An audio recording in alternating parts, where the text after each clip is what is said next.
They said death had 4 legs. Whispers carried through the walls of Anaging San Francisco apartment building.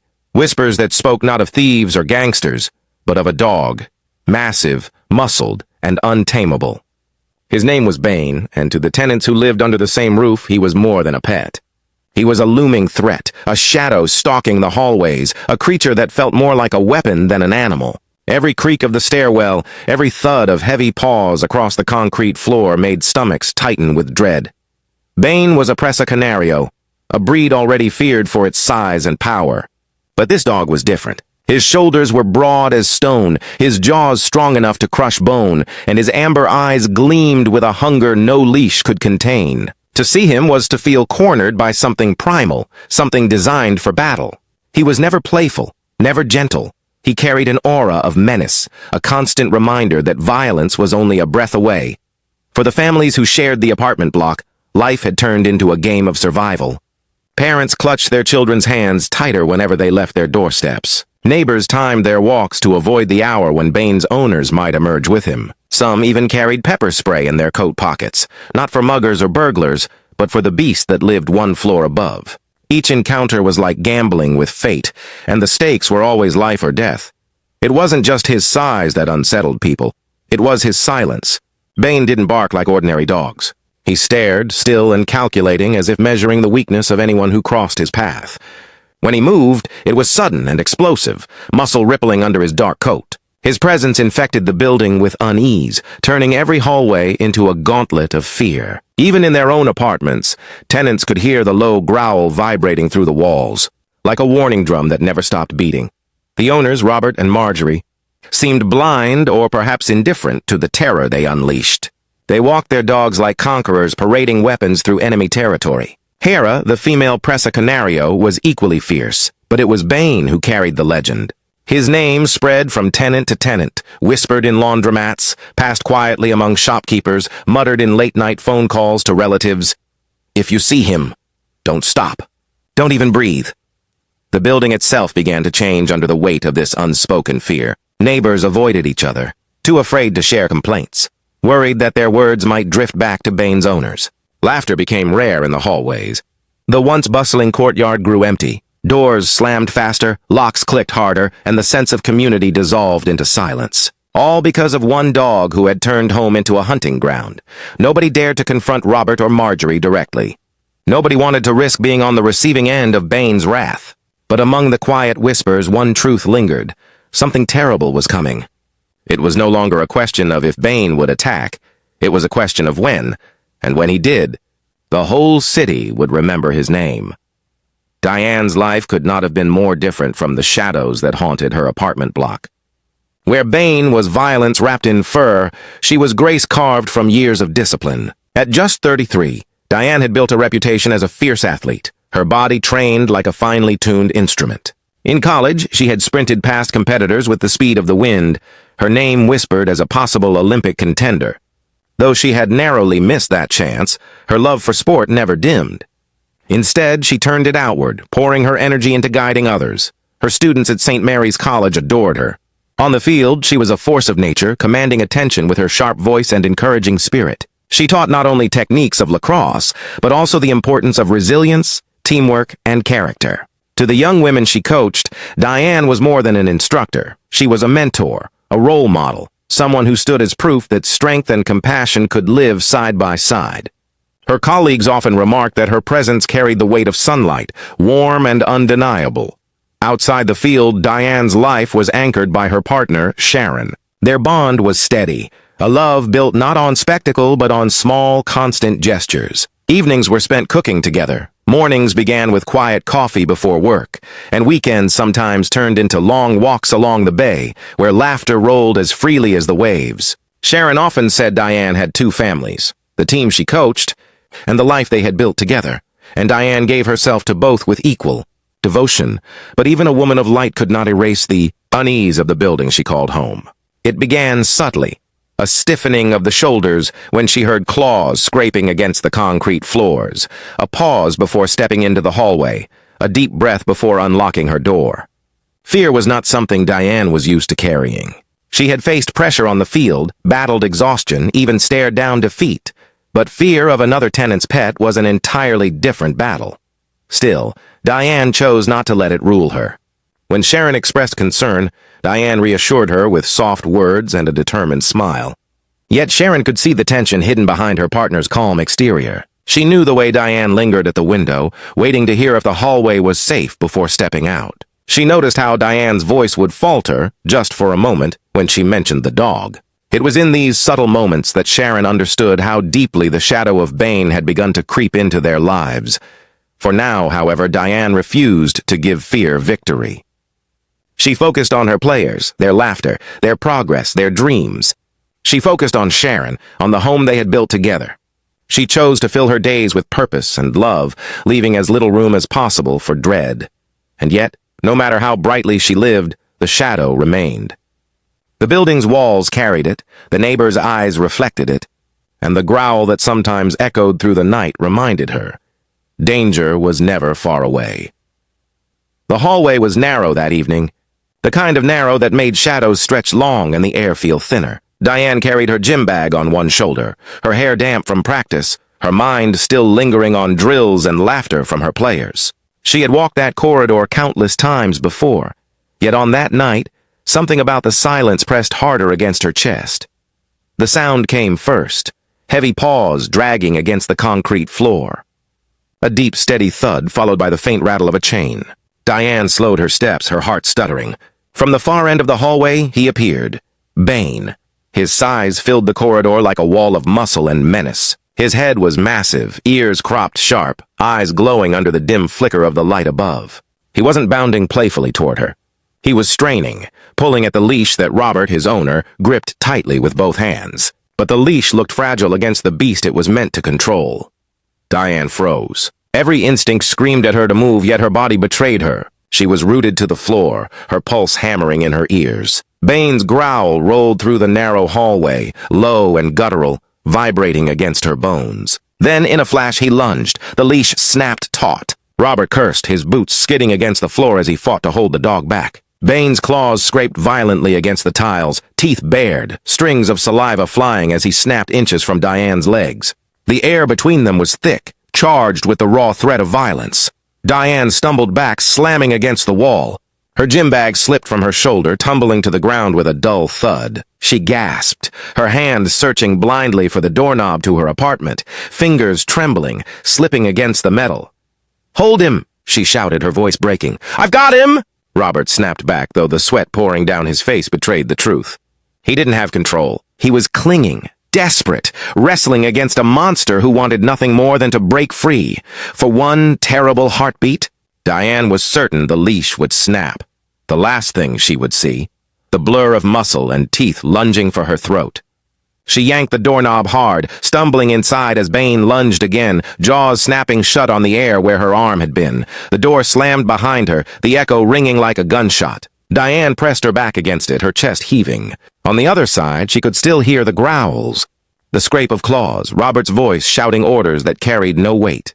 Sharon found her there minutes later, pale and shaking, her hands pressed against the wood as though holding it closed against an invisible enemy. Diane's voice was barely a whisper when she finally spoke. "That dog. He's going to kill someone." January 26th began like any ordinary Friday. The city was alive with its usual rhythm, cars honking, footsteps echoing on sidewalks, the crisp winter air carrying the faint scent of the bay. Diane walked home from the market with 2 paper bags cradled in her arms. Her cheeks were flushed from the cold, her mind already wandering to the quiet evening she planned with Sharon.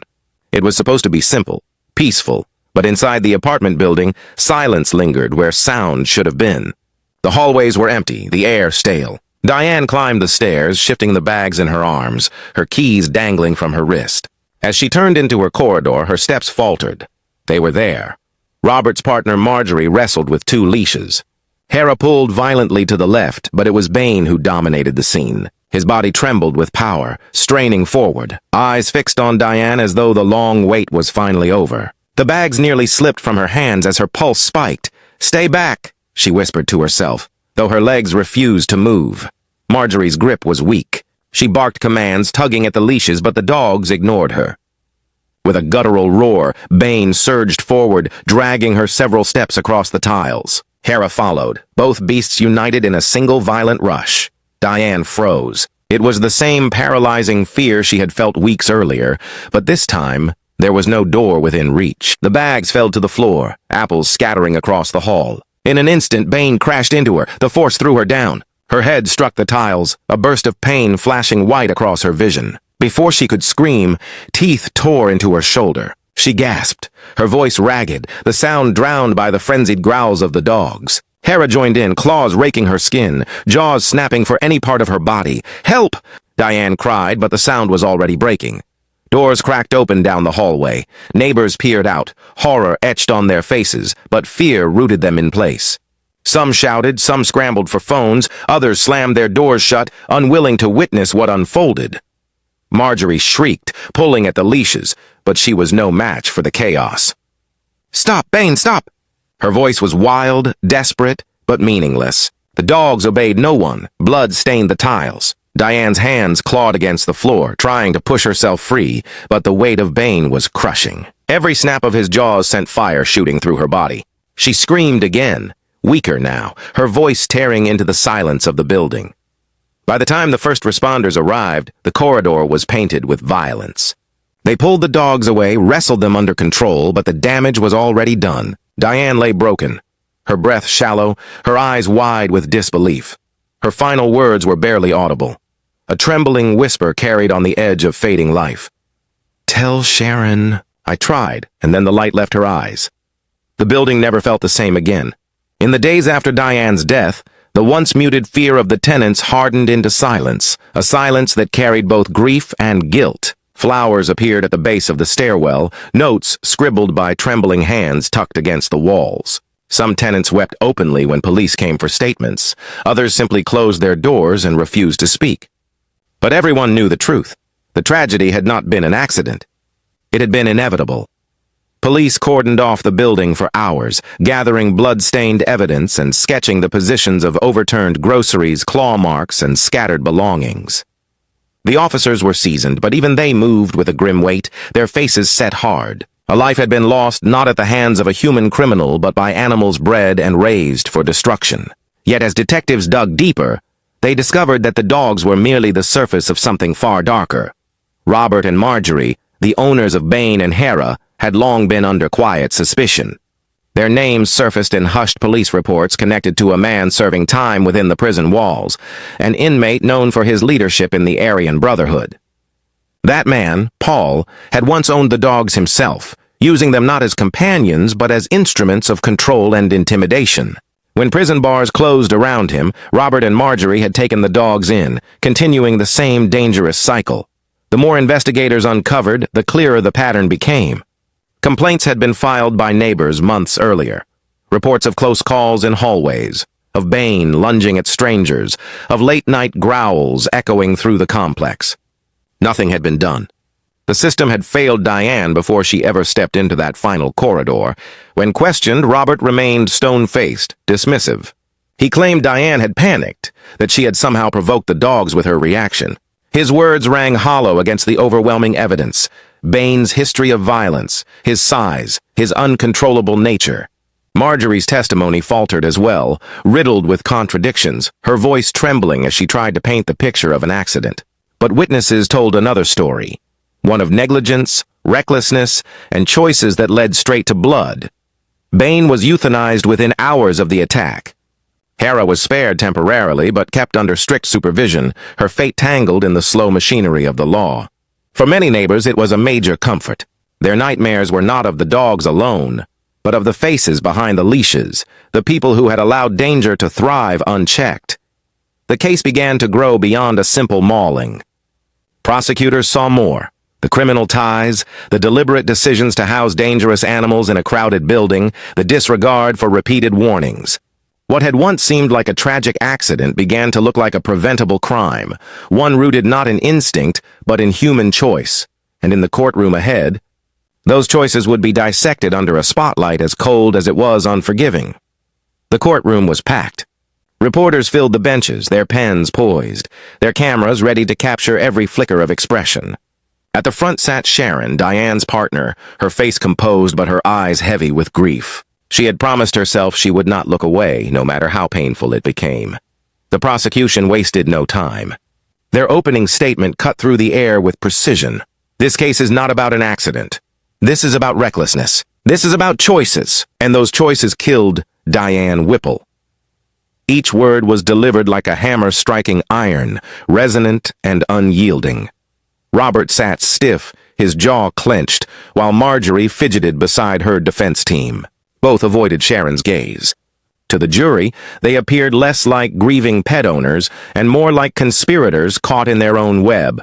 Witness after witness took the stand. Neighbors spoke of close calls in stairwells, of nights they had lain awake listening to growls echo through the vents, of the dread that shadowed their daily lives. One woman admitted she carried pepper spray just to fetch her mail. Another recalled her child frozen in terror as Bane lunged, the leash snapping tight at the last moment. Each testimony painted the same picture. Danger had been brewing long before Diane's death. The prosecution then shifted focus to the dog's origins. They revealed the connection to Paul, the Aryan Brotherhood member serving time in prison, and his influence over Robert and Marjorie. The jury leaned in as the narrative unfolded, a criminal underworld where animals were bred not for love, but for power and intimidation. It was a chilling backdrop that stripped away any illusion of innocence. When it came time for the defense, their arguments faltered. They insisted Diane had panicked, that her fear had triggered the dogs. They painted her as fragile, unprepared, a woman who had made the wrong move in the wrong moment. But their words clashed violently against the reality of Diane's life. She had been an athlete, a coach, a woman of immense strength.